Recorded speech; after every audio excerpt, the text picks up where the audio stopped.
Attorney, kanina po no, tinanong ni Senator Raffy Tulfo yung resource person or yung taga NBI no, kung inimbestigahan ba nila kung meron talagang aksyon na ginawa in line with itong banta no na pinakawalan ni VP Sara Duterte dun sa kanyang press con.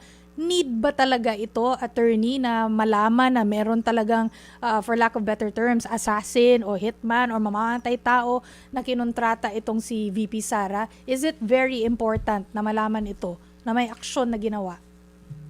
Of course, it is crucial, no? And efforts should have been exerted by the NBI na talagang kung ni-research talaga nila at inimbestigahan nila kung totoo ba na may kinontrata di umano na assassin si VP Duterte. But of course, alam naman natin, these kinds of crimes,